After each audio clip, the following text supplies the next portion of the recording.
Hello everyone, welcome है sky flower की आज के मोटिवेशनल क्लास में। आज डिस्कस करते हैं कि एग्ज़ाम टाइम हो या कोई भी ऐसा क्रूशियल टाइम आते हैं, हम बहुत स्ट्रेस्ड हो जाते हैं। फिर हमें उस स्ट्रेस से कैसे निकलना है, चाहे वो आपके एग्ज़ाम की डेट हो या फिर आपके करियर के लिए हो। जैसे आफ्टर 12th आपने कोई एग्ज़ाम दिया, फिर आप उसे क्रैक नहीं कर पाए, आपको फैमिली में किसी ने डांट दिया तो आप स्ट्रेस्ड हो गए, है ना। आपने मॉर्निंग का कोई शेड्यूल बनाया, आप उस शेड्यूल पे नहीं उठ पाए, आप स्ट्रेस हो गए।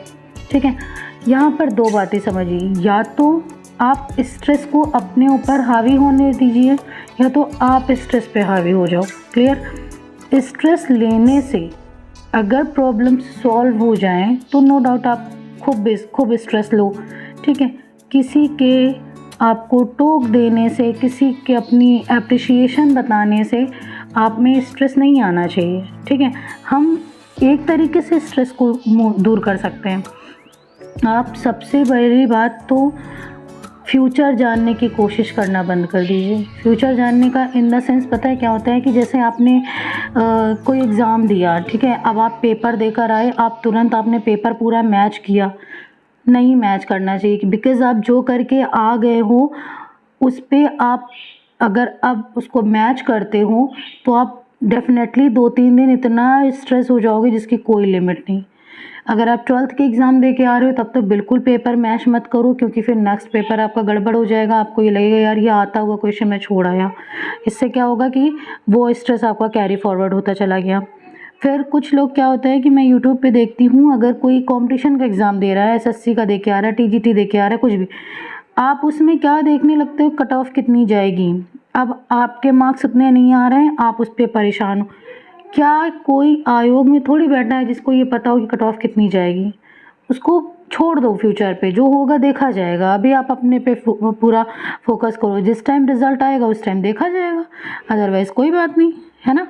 जितना आप अपडेट रहोगे किसी चीज़ से उतना ही आप स्ट्रेस्ड हो जाओगे और उतना ही लॉस पे। मैं ये नहीं कह रही कि न्यूज़ मत कलेक्ट करो, इन्फॉर्मेशन मत कलेक्ट करो, बट उसमें बहुत ज़्यादा इन्फॉर्मेशन ले लेना, बहुत ज़्यादा अपडेट हो जाना, ये आपके लिए हार्मफुल है। एक बहुत छोटी सी स्टोरी सुनिए।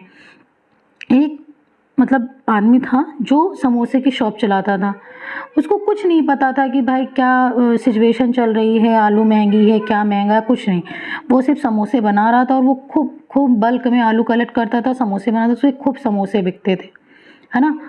उसका बेटा बाहर फॉरेन में पढ़ता था। जब वो वहाँ से आया तो उसने अपने पापा को एक दिन बताया कि पापा, देश की स्थिति इकोनॉमिकल बहुत कमज़ोर होने वाली है, हमें थोड़ा संभल के चलना पड़ेगा।